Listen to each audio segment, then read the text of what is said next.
សម្រាប់ពុកម៉ែបងប្អូនដែលកំពុងតែមានបញ្ហាតម្រងនោមញឹកនោមឈឺនោមក្តៅនោមអួលទាក់ទងជាមួយបញ្ហាខ្សោយតម្រងនោមទាក់ទងជាមួយបញ្ហាគ្រោះក្នុងតម្រងនោមមានបញ្ហារីកក្រពីងប្រូស្តាតសម្រាប់ពុកម៉ែបងប្អូនដែលកំពុងតែមានបញ្ហាទាំងអស់ហ្នឹងអស់បារម្ភទៅពុកម៉ែបងប្អូនដែលមកសាកល្បងប្រើប្រាស់ជាមួយផលិតផលមួយដែលមានឈ្មោះថារាងសង់តេគឺជាផលិតផលរបស់បារាំងដែលមានជំនាញក្នុងការដោះស្រាយទាក់ទងជាមួយបញ្ហាតម្រងនោម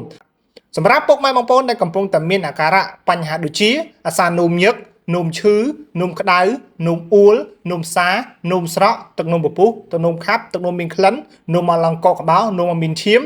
នោមម្ដងមានអារម្មណ៍ថាឈឺចុកចាប់មែនទែនទៅតាមពហុនោមសម្រាប់បងប្អូនដែលកំពុងតែមានបញ្ហាទាំងអស់នេះនិងអសមត្ថភាពភ្លើភេទអញ្ចឹងសម្រាប់ពុកម៉ែបងប្អូនដែលកំពុងតែមានបញ្ហាតម្រងនោមអញ្ចឹងពុកម៉ែបងប្អូនអាចមកសាកល្បងប្រើប្រាស់ជាមួយផលិតផលរាងសង់តេនេះបានគឺជាផលិតផលបារាំងមួយកំប៉ុងយើងអាចញ៉ាំបានរហូតដល់1ខែមួយកំប៉ុងមាន60គ្រាប់យើងប្រើមួយថ្ងៃគឺ2ដងព្រឹក1ដងល្ងាចម្ដងបន្ទាប់ពីពុកម៉ែបងប្អូនទទួលទានអាហារ15នាទីសម្រាប់ប្រសិទ្ធភាពគឺរយៈពេលខ្លី3ថ្ងៃទៅ1សប្តាហ៍ពុកម៉ែបងប្អូននៅទទួលបានប្រសិទ្ធភាពរាងសង់តេគឺជាផលិតផលផ្សំឡើងពីរុក្ខជាតិសុទ្ធ 100% តែម្ដងរាងសង់តេគឺជាអ្នកជំនាញក្នុងការដោះស្រាយទាក់ទងជាមួយបញ្ហាតម្រងនោមផ្លោកនោមបញ្ហាគ្រោះក្នុងតម្រងនោមរីកក្រពីងប្រូស្តាតសម្រាប់ពុកម៉ែបងប្អូនដែលកំពុងតែមានបញ្ហាតម្រងនោមមិនថារយៈពេលខ្លីរយៈពេលយូរពុកម៉ែបងប្អូនអាចមកសាកល្បងប្រើប្រាស់ជាមួយផលិតផលរាងសង់តេនេះបាន